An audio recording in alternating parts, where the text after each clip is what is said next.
I just want not to kind of relate it too much to the wasteland piece that I was talking about. Yeah. It's interesting in terms of the use of text and what you were saying about the virtuosity or the kind of that as a game, as an aesthetic. And so do a lot of live coders.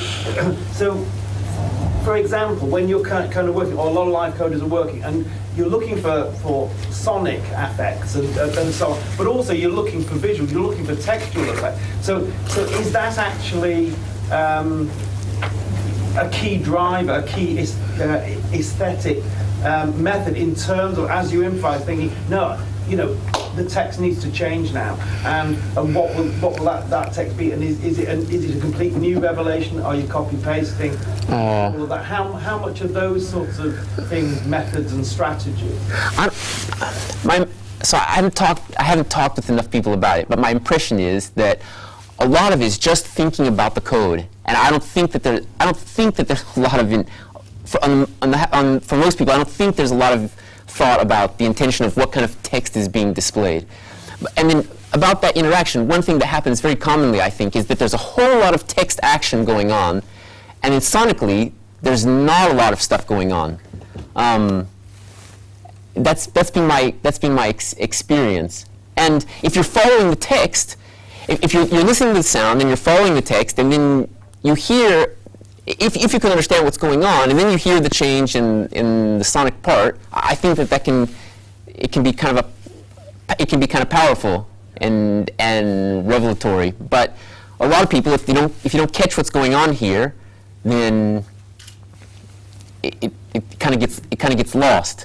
And so that's why I think it's going to depend on the affectee, the audience member, right, and their particular knowledge and background to determine what kind of experience they get out of that kind of interaction.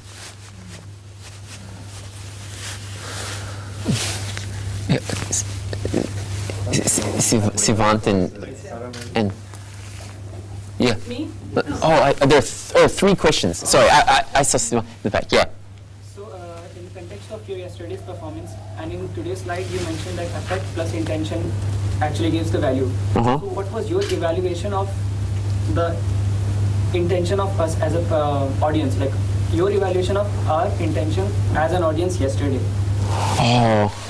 Yeah. So okay. Yeah, I don't know. I think intentions of the audience there's a huge range, and I'm thinking about how to explain this myself. To be honest, I've kind of given up. Really, to be honest, I'm just thinking about now, what's my intention? I want as much of it to be engaging as possible to audience members, and I want them to. I want to work on many different levels, and then personally, I want the sound to be satisfying. So I'm llooking for sound that's changing really actively, and I'm wanting to play with rhythm. That's the stuff that I'm really interested in. But I kind of decided that the audience tends to be so diverse that I kind of quit trying to. I'm getting to the point where I'm sort of quit trying to target them specifically, and I just go with my own effects and my own intentions, and hope that there's going to be enough in the audience. There's going to be enough going on that it's going to work on different levels for different audience members. So, if I take this another level higher, my question about your intention. So, if I put your intention in much larger context of space and time, then what is your intention behind having that intention? My intention behind having that. So I'm just having fun. I mean, that's what it comes down to, I mean, I was explaining yesterday, I started out playing piano, and I couldn't do two hands well, and then I played drums, and I couldn't make a song, and I played guitar, but it was incomplete, so I went to the computer, and it wasn't live, and so I made GUI apps, and I was down to using the mouse, and then now I'm here, to where I hope that kind of symbolic manipulation of symbols is going to get me to the kind of interaction that I want. That's why you only used one hand. Huh? so that's why I got here. But it's just because I'm trying to have fun making music. I'm sorry. I go? Yeah. Okay. So I hope I don't get lost in trying to say what I want to say, but I was trying to do a parallel while you were talking with the classical Western music, which is the subject where I'm trained. So in that case, talking about the intention that makes the work of art, without trying to think what a work of art is, okay, leaving it aside, but in classical music, if I can, in any kind of music that has a notation, if I can read the notation, then I already know what the result is, sonically, let's say. So for me, the work of art is the sound when I hear the composition, but it's also the score. Because I see the score and I can imagine what the music is, and I can enjoy the score, maybe not as much as I would enjoy the performance. I can enjoy it, so it's already art. So are we talking about the same thing? Okay, so I think, I don't know. so what, here's what I'm thinking. I'm thinking that if you're reading the score in your bedroom, that's one art experience. And actually, your effectors are the score and the chair you're sitting on and the desk and the lighting and the coffee that you're drinking at the same time and your mental space. And I think that's an art experience. And then when you go to rehearsal of the same piece, then it's a new art experience, and you've got these different set of effectors, and that's an art experience. And then you see it in a concert, and then it's a third art experience with a completely different set of effectors. That's how I see it. Yeah, but is this the same thing? I mean, because we've been talking about all these code things, but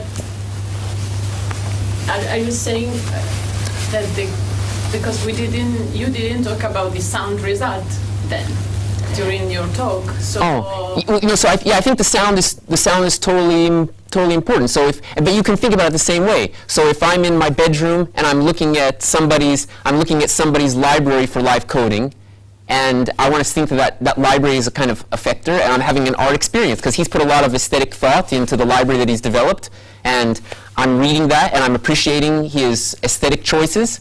And meanwhile, I'm drinking a cup of coffee and there's a stick of incense burning, and that's a kind of art experience, I think. But at the same time, if I use his library when I'm live coding in a performance situation, then that's a different kind of experience, even though some of the effectors might be shared in both experiences. That's what I'm trying to say. Okay, then. I understand. Okay. Roger. Maybe we have time. Last question. Yeah, okay. I was just going to move on to slightly more mundane level, if you don't mind. I mean, in 58 there, you let instrument equals that list of things. Yeah.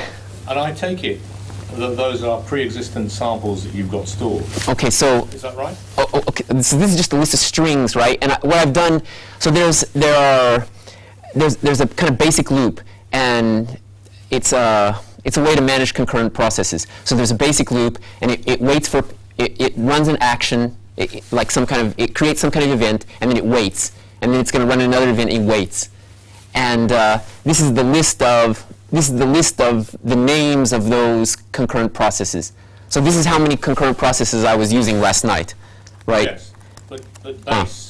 What does base do when it's running? Oh, okay. So basically, what it's doing is it's triggering samples, right? And then That's what I was wanting to ask. And then here, yeah, I'll even show you. That's probably enough then, because my question was going to be about the sound sources. Yeah. Okay, so you've got a set of samples there, Yeah. and most that I heard seemed to be triggering those samples, as far as I could guess. Yes, that's. What I've wondered about your performance each time I've seen it, and most of the other guys that I've seen, is there seemed to be a rather reluctance to use real-time synthesis. Yeah, and the All right, and if so, why is that?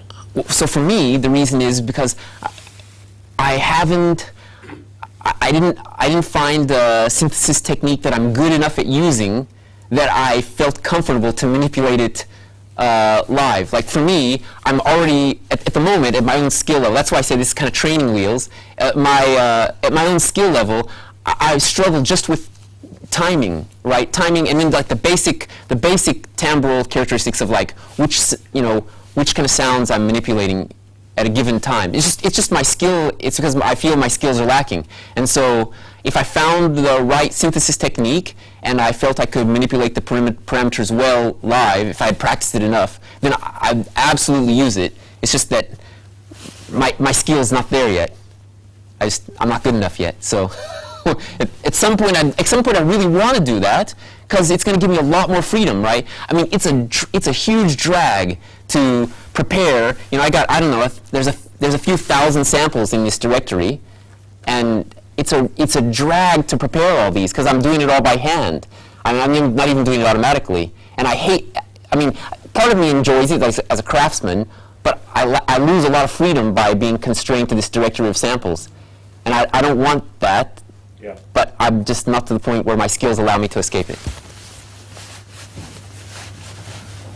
Well, maybe on that note, and I think that many very skilled musicians would also insist that they need to become even more skilled and they want maintain good practice and keep practicing. So, thank you very much to Renning. Thanks for your patience.